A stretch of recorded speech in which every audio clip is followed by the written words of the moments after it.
Comment demander mon congé maternité? Bonjour à toutes et à tous, je suis Isabelle Sherpa, coach experte de l'ambition au féminin.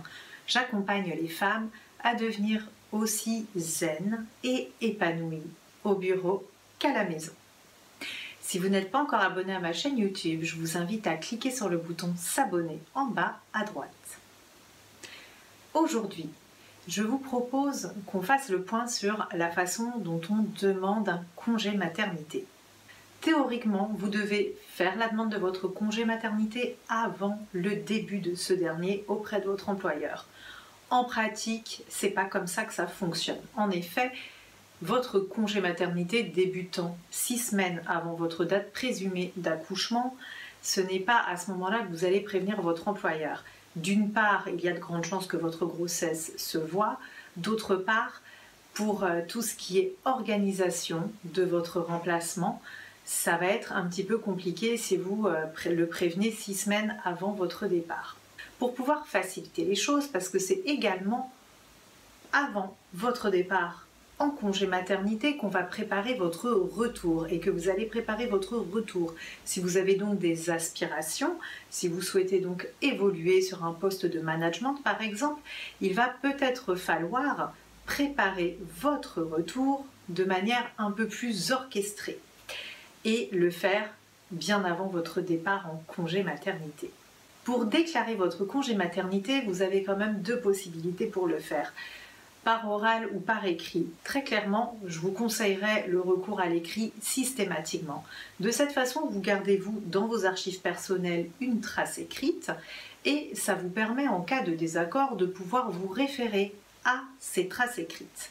Donc vous allez pouvoir présenter à votre employeur un courrier dans lequel vous allez lui joindre un certificat médical attestant de votre grossesse.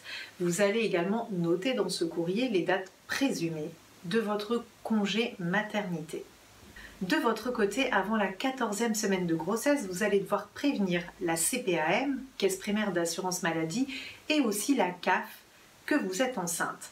Ainsi, vous bénéficierez dès le départ de vos indemnités de congé maternité sans qu'il y ait de retard de traitement dans votre dossier. De plus, grâce à cette déclaration auprès de la CPAM, vous allez aussi pouvoir être mise en relation avec la PMI et entrer en contact avec une sage-femme de la PMI et être ainsi signalé auprès de votre département concernant votre grossesse. Vous allez peut-être pouvoir plus facilement avoir accès aux informations concernant les modes de garde de votre enfant.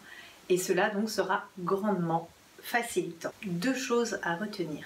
Déclarez votre grossesse à votre employeur ainsi qu'à la CPAM et à la CAF environ à la même période, avant votre 14e semaine de grossesse. Votre premier trimestre sera ainsi passé et vous serez dans les temps pour la CPAM. De plus, vous mobiliserez votre énergie à faire ces courriers au même moment. Donc ça sera moins énergivore pour vous. Et vous, où en êtes-vous? N'hésitez pas à me laisser un commentaire, je me ferai un plaisir de vous y répondre. Je vous invite aussi à liker ma vidéo. Si vous souhaitez aller plus loin, je vous propose de remplir le questionnaire qui est en barre de description. Suite à ce questionnaire, on pourra échanger pendant une quinzaine de minutes sur votre situation et donc peut-être lever des freins, répondre à des questions que vous pouvez avoir sur votre grossesse et votre heureux événement à venir. Je vous souhaite une belle journée et je vous dis à la semaine prochaine pour une nouvelle vidéo. Bye!